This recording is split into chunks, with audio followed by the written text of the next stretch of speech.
We still have people filing in.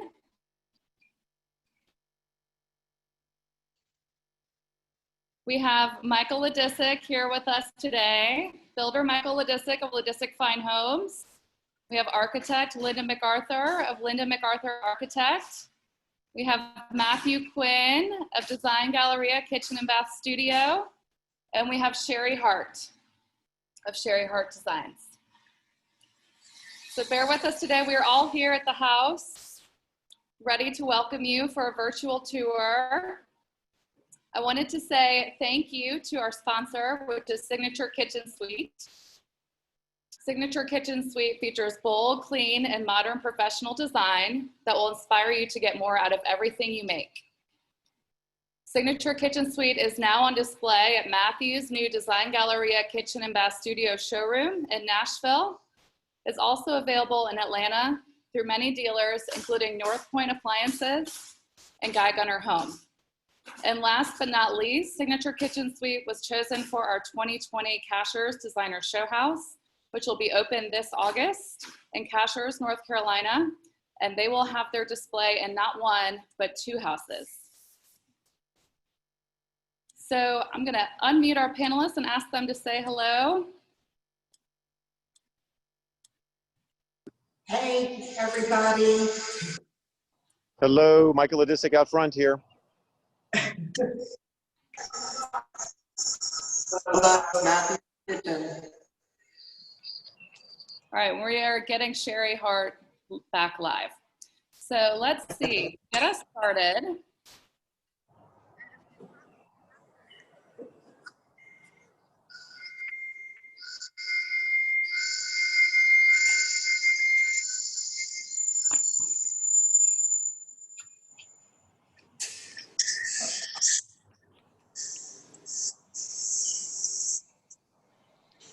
Linda, I'm going to ask you to get us started right here, and we're going to go from our renderings.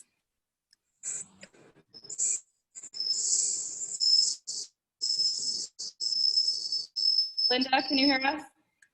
Yes, I can hear. Okay, Linda, go ahead and get us started with the inspiration for the house, please.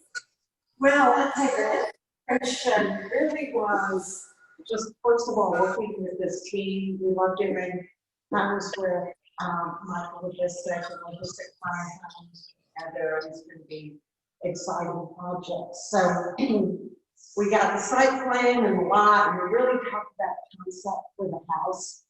And we kind of came up when I looked at the neighborhood and the property, decided it would be great to put a pool and do a C-shaped house so you can get as much light flooding into the house as possible.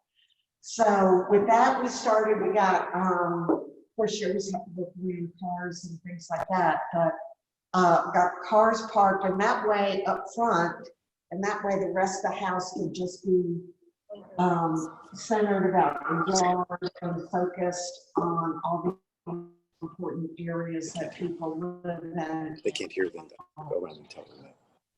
Look at that way, leads left.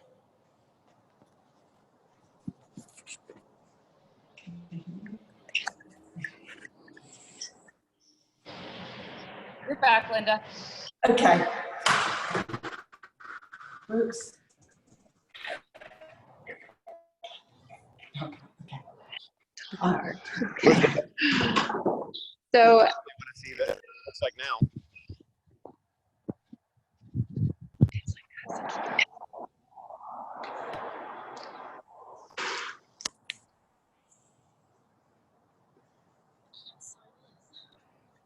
all right, Linda, we can't hear you. Okay. I'll try to get closer. Can you hear me now? Yes, that's perfect. Thank you. Okay, great. Anyway, all right, so where do you want me to start again, or tell me what you'd like me to talk about? Yeah, so I'm walking through the front elevation and the rear elevation right now on my screen. Okay. Just breathe. Okay. All right, let me take a look at what you're doing. Okay, oh yes, so these are the elevations of the house. So again, we're trying to make a statement that would be engaging and, for example, the symmetry of the house, but we also wanted to be edgy. So I took the idea of the two strong masses on either side and then filled it in with something as transparent as possible, which is this glass box. Now, the door is solid because, well, for a couple of reasons. Some folks have said it's difficult to answer the door, you know, with it being full glass. So that was kind of also functional. Here is as you go around the back, this is the back porch area, and that's how the house terminates. So you've got the house ending with outdoor living, which we know is really important here. That top drawing that you see is the courtyard, and it's also all glass, and it is focused so that it centers, so all the views are focused on the pool in the middle. So there's our outdoor porch.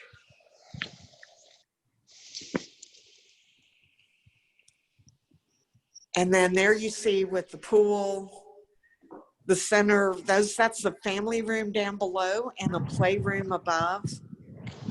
And then also, let me just talk about this garage for a minute. You see the garage, again, we put it up at the front of the house so we didn't have to pave, you know, with a long driveway. But the garage also can act as entertaining area. So let's just say you're going to have a big party. You pull the cars out, you put them on the street.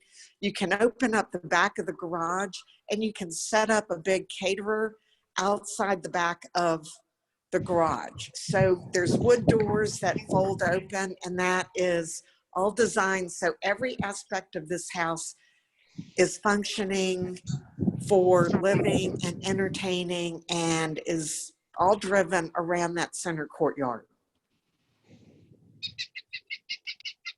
So go to that other shot. So that's the second floor.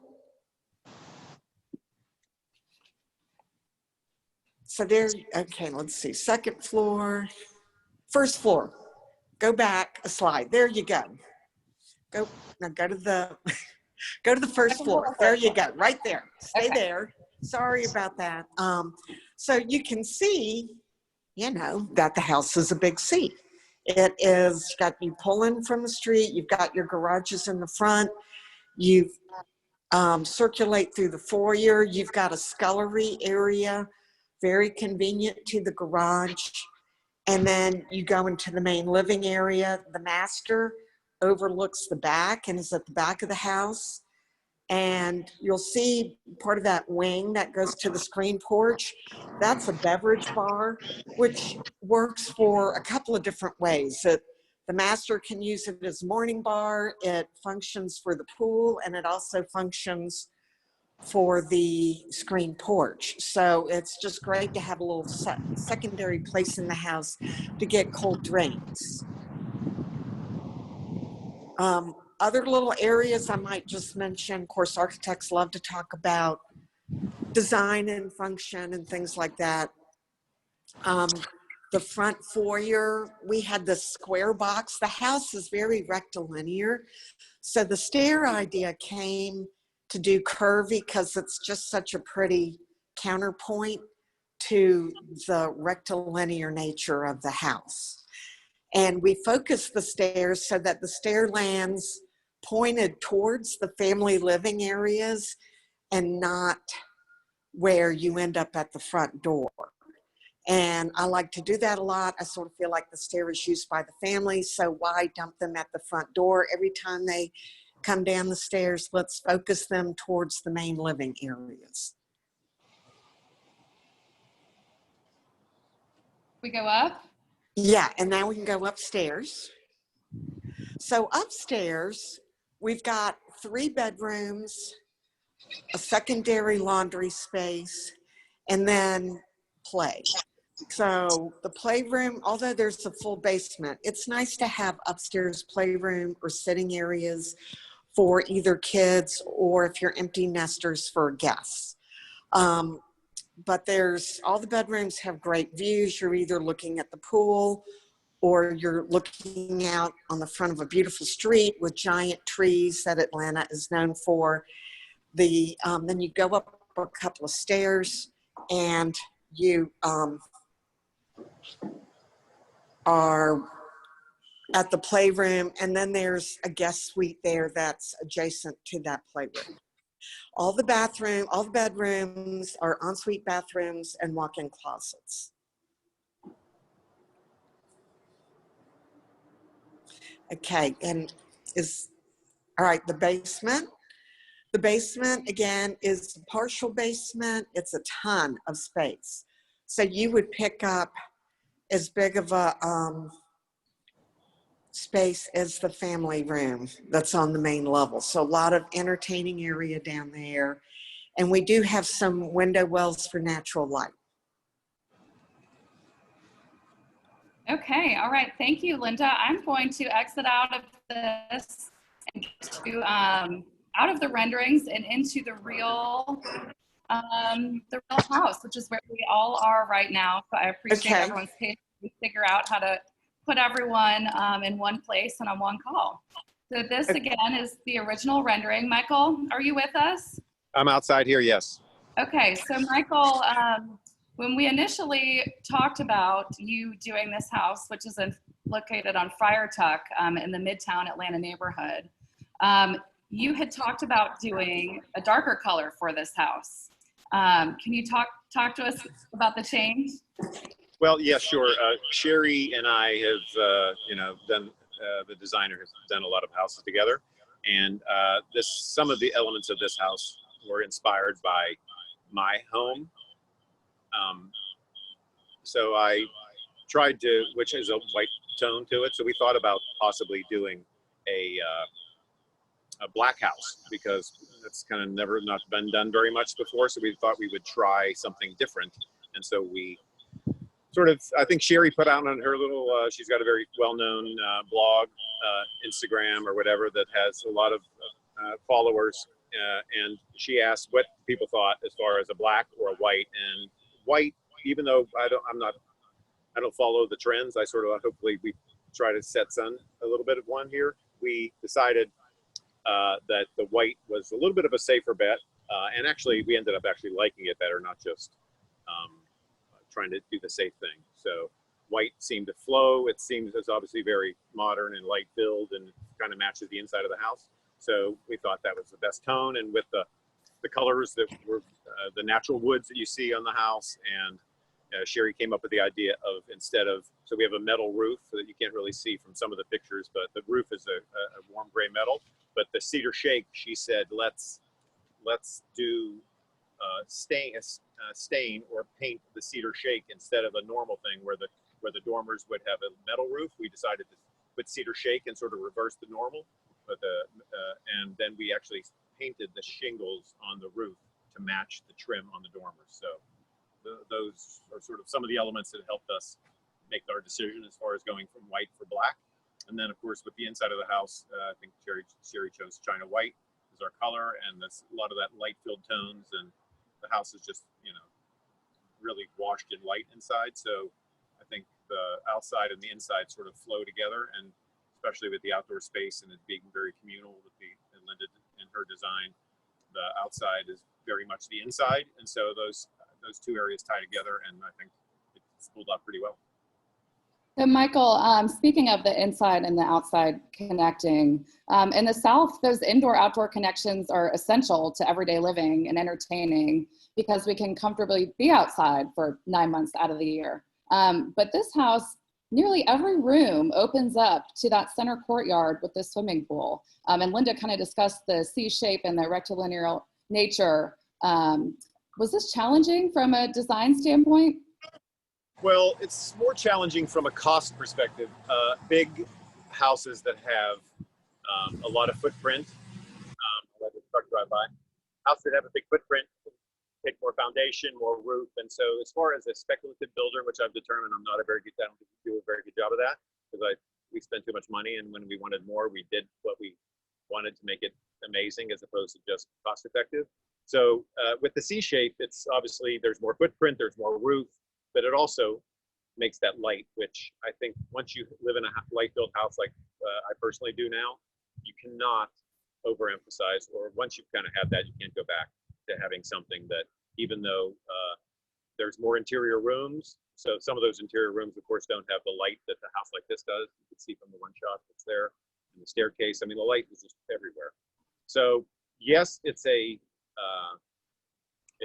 takes a little bit more money to build it that way, but our whole inspiration was basically you're just going to enjoy the house, the indoor, the outdoor. It's actually almost like a gigantic version of an Alice Beach, one of the small lots on Alice Beach. The house is very much a little bit of inspired by that, and then also the feel of those interior courtyard pools. We tried to recreate that with the natural grass and the much more welcoming spaces and the big porch with the fireplace. So the indoors and outdoors really do sort of become one in this house. Okay, and let's go back to the foyer. Linda, are you in the foyer still? So the entry foyer in the stair hall is quite grand, and this main axis of the house leads the eye straight through to the center courtyard. Right. It's almost like, Michael and Linda, that you looked into the future and you have the feeling that the luxury market would be looking for this promise to reduce stress, like the mindful mansion, so to speak. Tell us a little bit more about this decision. And Michael, you said that once you live in a light-filled house that it's hard to go back.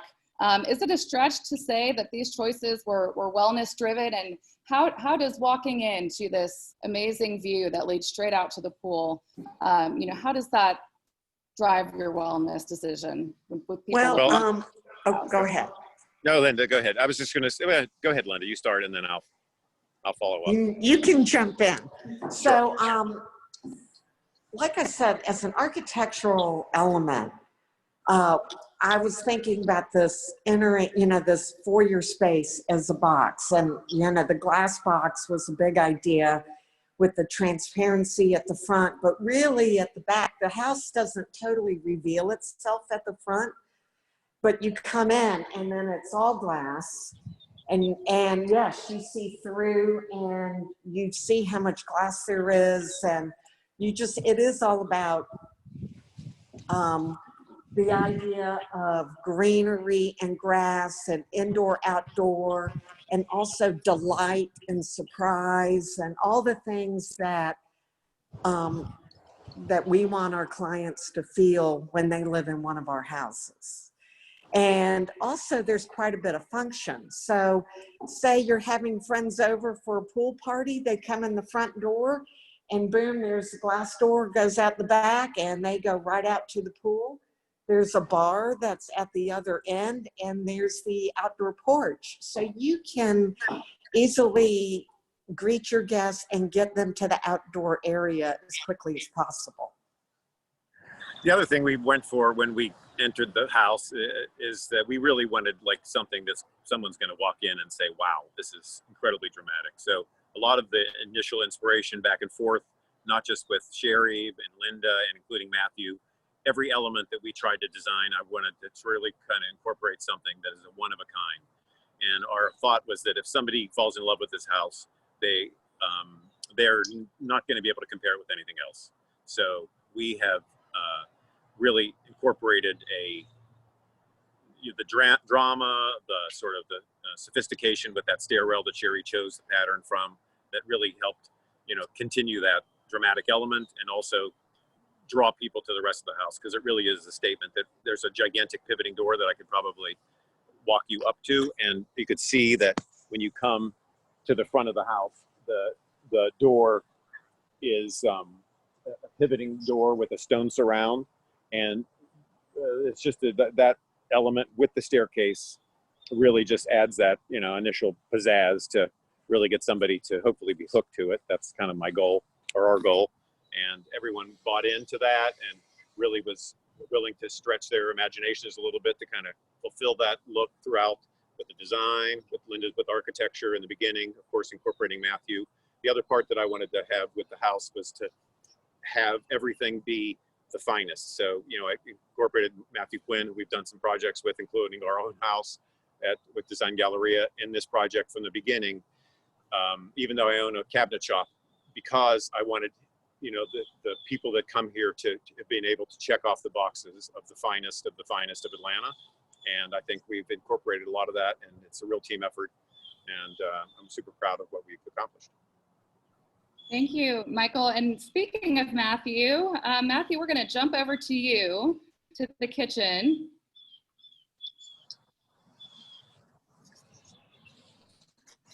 Matthew, are you with us? Hello. Hey, Matthew. Can you hear me? Yes, Matthew is in the kitchen right now. Matthew, you're the master of solutions, and I'm always blown away by your deftness at combining light with dark and your mix of metals. Can you tell us a little bit about some of the solutions that you were able to provide in this kitchen, especially given the fact that there was not a client per se? Well, I mean, I always start with the architecture. So this is I can't even count how many times my Sherry team has worked together. We've done so many homes together. Linda's got to turn her. Michael is a very non-traditional builder in that he really pushes the design team to always come up with something unique and outside the box. So I feel like this house is really kind of a brand. We have the blacks, the neutrals, lots of texture, and then of course all the light, beautiful wood that's in the space. So it was quite easy for me just to kind of play off what the outside of the house ended up being, and then incorporate that into the kitchen. Now I will say that we were talking, Michael was talking earlier about kind of white versus black on the outside of the house. And we actually pulled some of the black into the house. So you can even see to my side here, this is the scullery. And the scullery is totally in black. We have black cabinets, black backsplash, and even black countertops in this space. But we left everything outside in the kitchen as light and bright and really integrating with the spaces.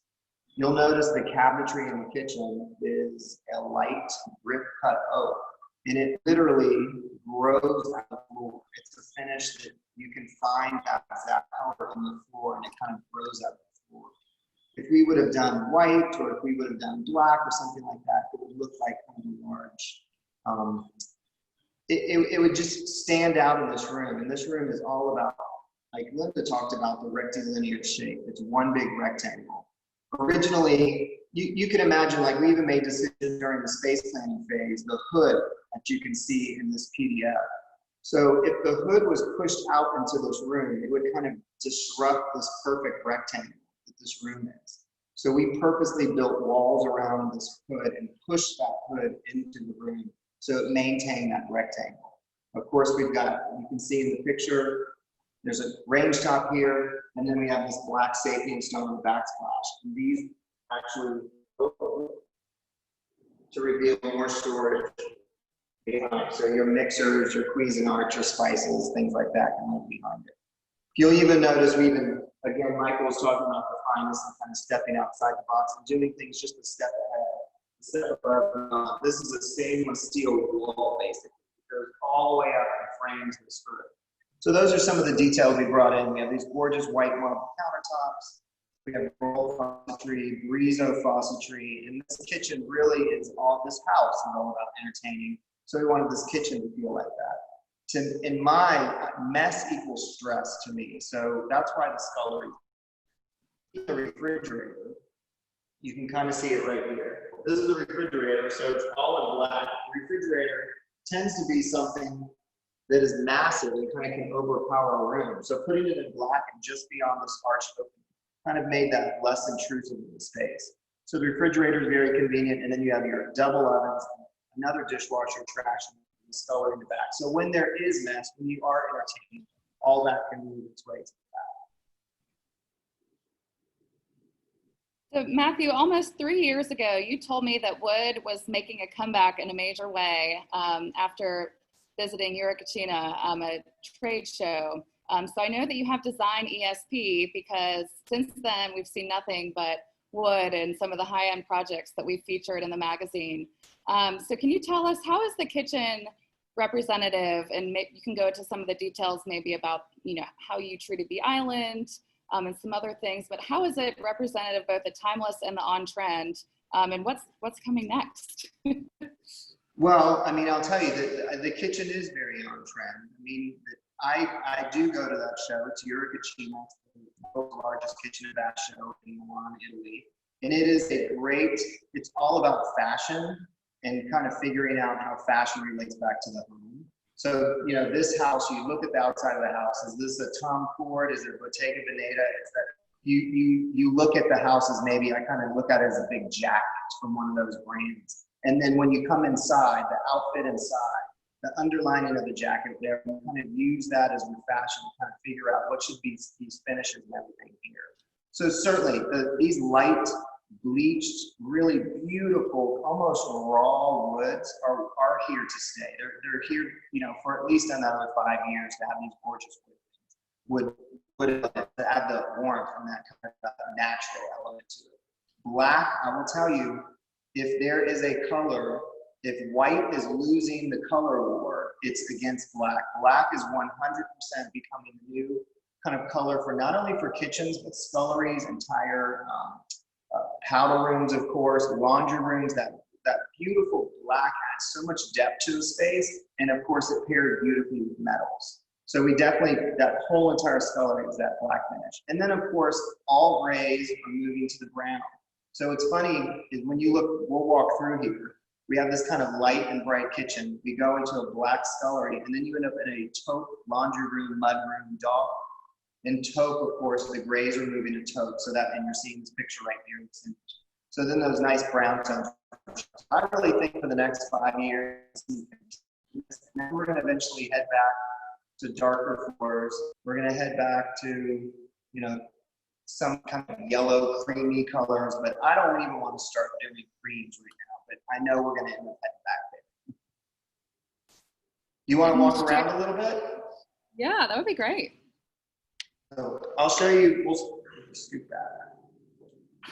So you can see we've got this kind of bronze countertop that's cantilevered off of this, and that's where, of course, the stools are. We've got this bronze coated wood. And an unusual, instead of waterfall, we typically see a waterfall down this side. We actually did it here and makes it very architectural.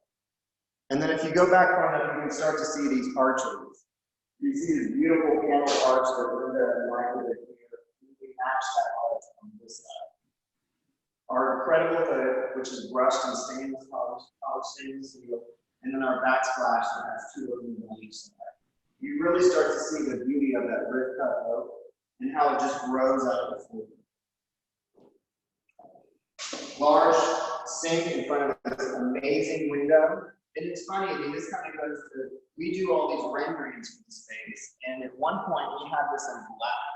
We actually had the fireplace in black at one point, but during construction, we were the black again was kind of, it was taken away from the amazing view. So we really went back to white and making it light and bright. Focus on the white and black, you're going to notice the contrast. So wherever you black is going to go to. So here, of course, the black is massive. So walk through the space, we have the dishwasher, ice in here, we've got our microwave drawer on the side here, tons of storage. We've got our refrigerator and our scullery, our double oven, and then we even have this great pantry here. Pantry completely outfitted with even some of the wood flooring on the back wall just to make it unique. Another sink, dishwasher, trash, some wall cabinets, this beautiful brass trim, and I love this unrounded black backsplash. And then because you see this from the foyer, we have these here that'll be full of gorgeous dishes, serve pieces, antique mirror backsplash. You can see someone setting up a bar here. And then as you notice, lots of drawers below. As you walk into the laundry room, again, just the black countertop. You walk into the laundry room and it's all taupe. So again, we have that same countertop that's in the scullery, but we've got these taupe elements. Again, that wood element is showing up again. Big open shelves, these amazing windows that just come in front of the house. washer and dryer, and then this fantastic little dog washing room here for the dog. And Really, then, of course, again, tons of storage. So I think we've got it covered for whoever wants to move in. and Sherry, I know that you worked on Michael's personal home in Peachtree Park. How did some of those design decisions inspire you for your palette with this sort of transitional meets traditional dictum for your selections? Sherry, are you with us? I can't see it. Talking to Sherry. Okay, we lost Sherry for a second. All right, we'll go back to Here, Michael well, here, and take that. Linda. So, Michael and Linda, I'd love for you to address some of these post-COVID design decisions that we are going to be seeing, in future builds. So this is a 4-bedroom house, but the floor plan allows for flexible space between an upstairs lounge and the loft area, as well as there's a bedroom that has paneled double doors. I think Sherry's getting some of her technical difficulties figured out and about to give us some insight. Sherry? Yeah, I'm here. Hey, Sherry, welcome. Hey, Rick to the rescue. I think you asked me about working with Michael, and I did work with him on his own personal home, and then we did the house beautiful home together, and then we did this one. And what I've learned about Michael is he doesn't want you to show him anything that he's seen before, which is kind of hard to do in design now. But I love neutrals, and even though sometimes he will push me to put color in, I like to stay true to what I like to do and what I think, since this is a spec house, would everyone would like it. It wouldn't not be comfortable for anybody to move in. And we're showing some of your selections here. Talk to us a little bit about these back of the house spaces. Well, I worked with Matthew really closely on the colors, and we thought a black floor would be great because if you have a dog or anything like that, it brings in the black of the scullery.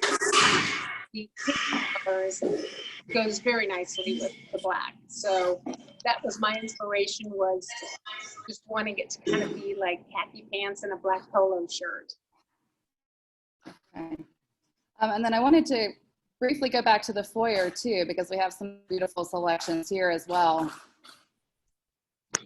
Yeah, those circulating lights that are in the foyer are just my favorite, and I thought they brought a lot of glamour to the foyer. The floors are light, the staircase is very busy, so I thought those would be really pretty and not compete with anything else, especially the big door. But then when you walk up the stairs, there's a beautiful circulating chandelier that just is a showstopper.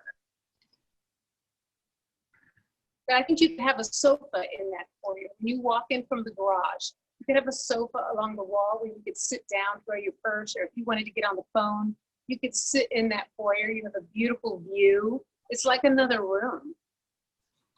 Totally. And so I wanted for the whole group to be able to address some of these sort of post-COVID world design decisions. We saw from the floor plan earlier that there is some flexible space. There's a lounge loft area, and also one of the bedrooms, Michael, has paneled double doors. And so we talked about these spaces filling the need for his and hers offices becoming the new norm, as opposed to his and her closets, or even just a space that children or even adults could call their own, that are separate from the main living quarters. Can you all give us your thoughts on that? I actually ended up coming inside, a couple sprinkles outside, so I'm upstairs in that flex space right now, and you can see that the whole space is basically another living room for the upstairs 3 bedrooms. There's a big, it's a big vaulted space basically over the family room. We did a little look with the industrial exposed ductwork up here. And so just to kind of incorporate a little detail and also to vault the ceilings to give it more, a little bit more of that drama we talked about before. This room, if you cut, it kind of overlooks again, as you talked about before, the whole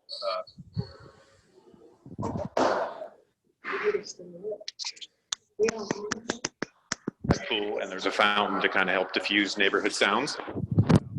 Anyway, so this space is again a living room, flex space. You could have a TV sort of theater space. And then also it would be a great office. We've also made that space that has the double doors that Elizabeth was talking about, that has a bedroom, and also it kind of cascades out into this hallway, which would have a piece of furniture. Sherry kind of thought that maybe we would have furniture. So this bedroom also would be sort of another way to have a space that serves double purpose, because we didn't really envision this house as a house with a bunch of kids, but more as either an empty nester or a couple without children that might decide that they want.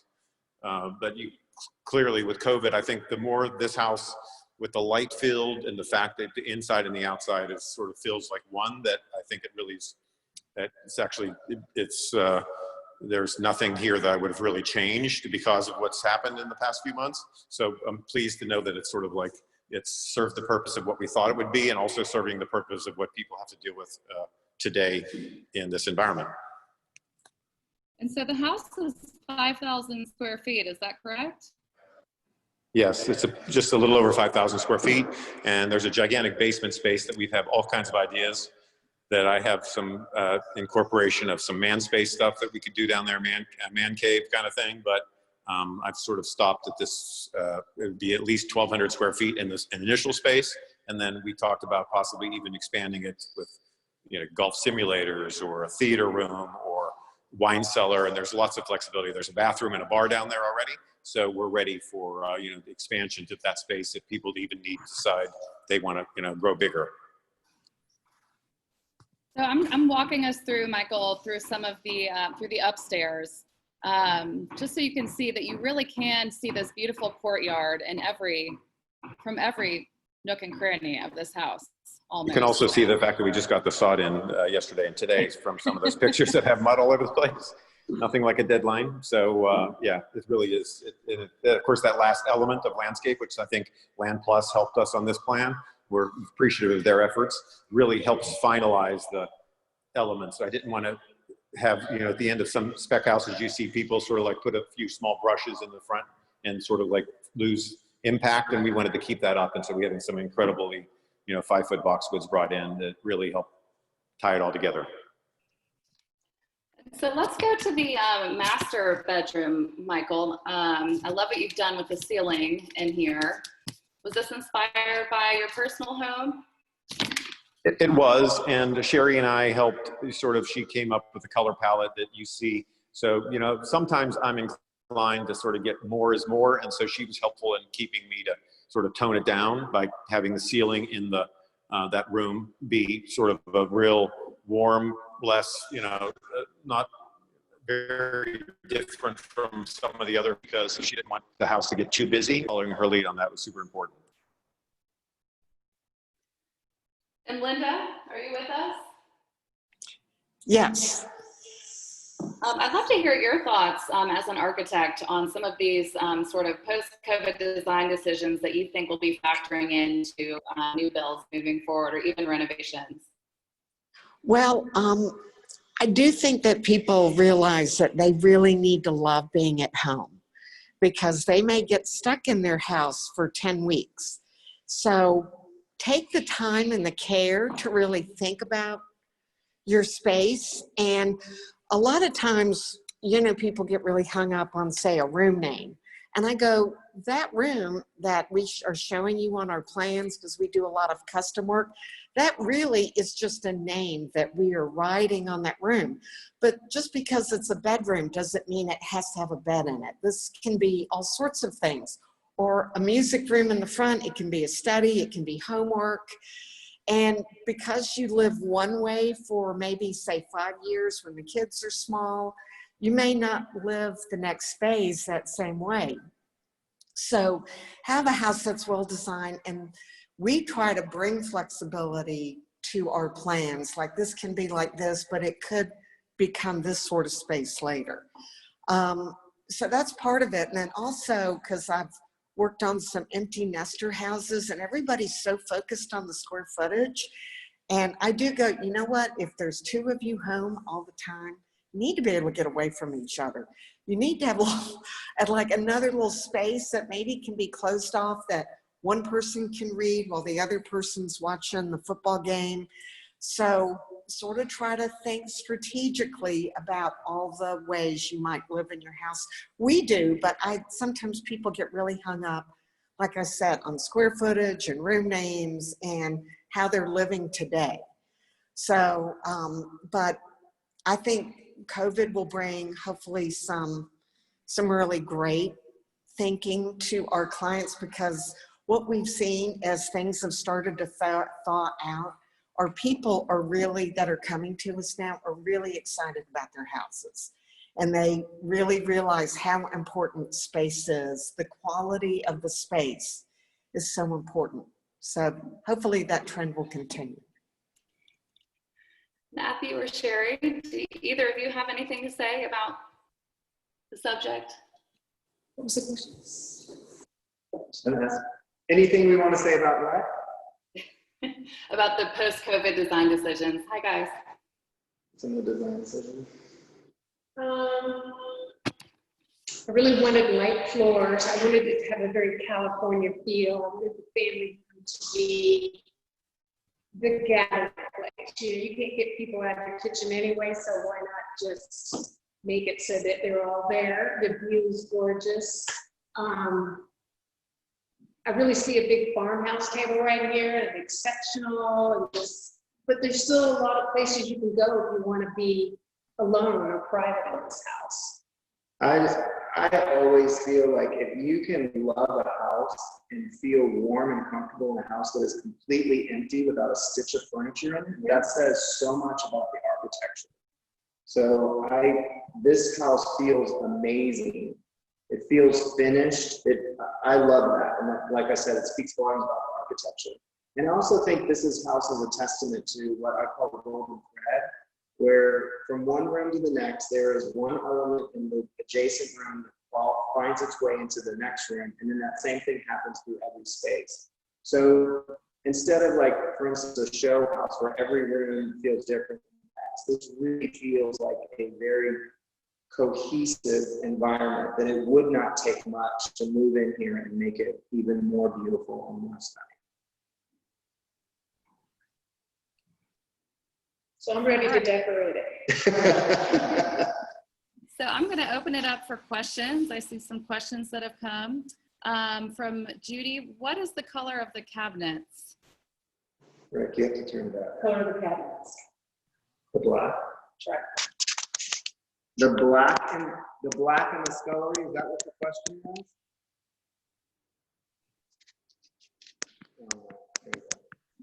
And also, what is the material used for the exterior doorway by the pool? So the color of the scullery is tricorn black, if that was the question. Let's see, what color are the panels? I think that's a Sherry question. Sherry, the color of the master. The color of what? The color of the master paneling for the master bath. Benjamin Moore, and it's from the Color Stories, and it's not West Side, so it's Smoke and Mirrors. Smoke and Mirrors, Benjamin Moore. Yeah.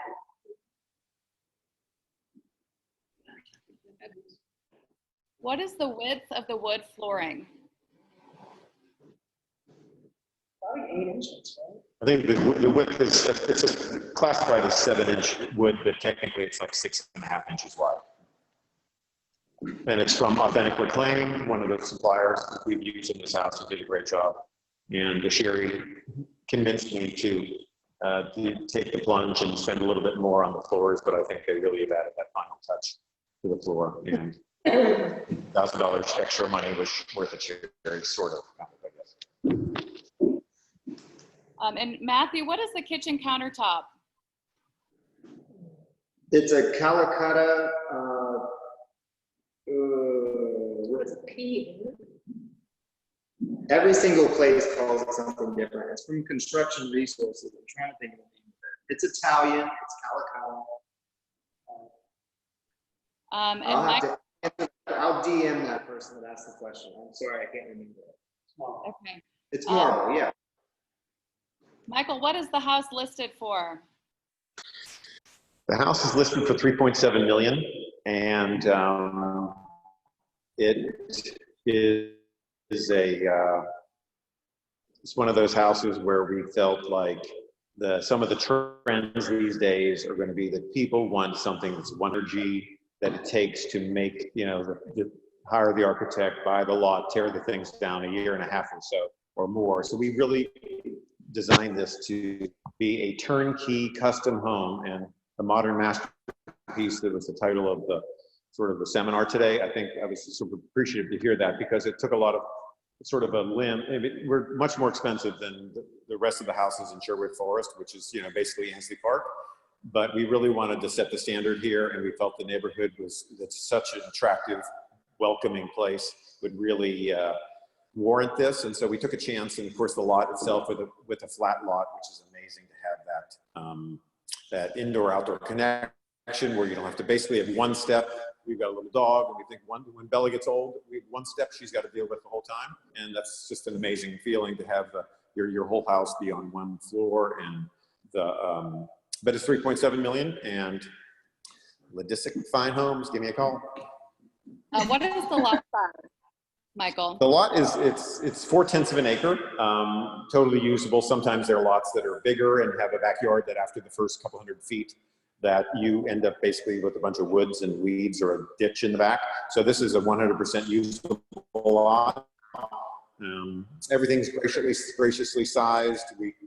It's in a neighborhood. It's an awesome neighborhood with a lot of great places around it, and the neighbors could not have been more pleasant throughout the whole process, which is appreciative, especially our neighbor across the street. Thank you for the internet.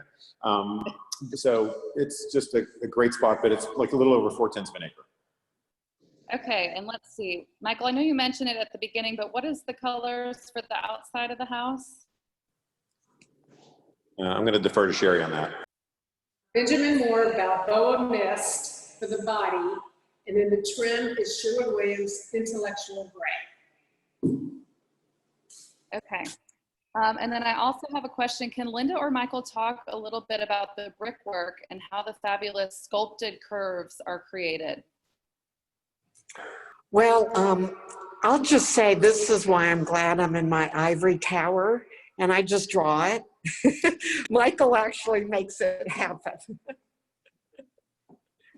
So Michael, I'm going to let you just have a really good mason. They did a great job. And we do create large templates when needed so that they can capture the curves exactly. But, they are really great at taking what we've done and, bringing it to life. Absolutely.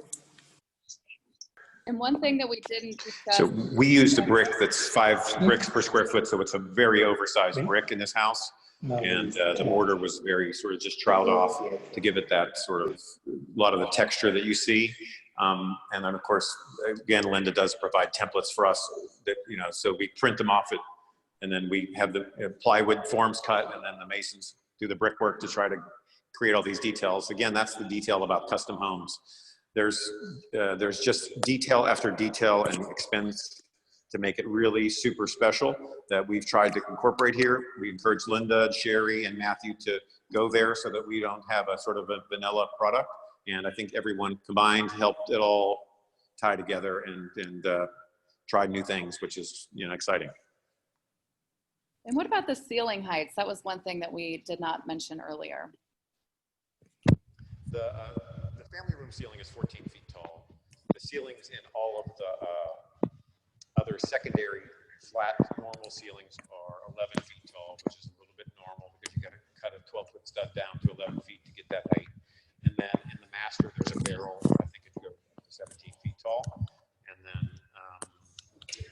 upstairs is basically 10 foot tall, and then the room I'm in, which is the flex space, I think, in fact, Linda and I had we discussed lowering it a little bit to kind of keep it, not from being too high, but it's 16 feet in the family room for this. Okay. Do we have any more questions?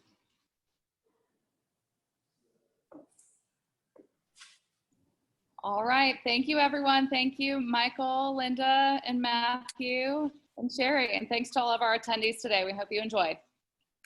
Yeah, thank you. There's flex space on the second floor. Thank you.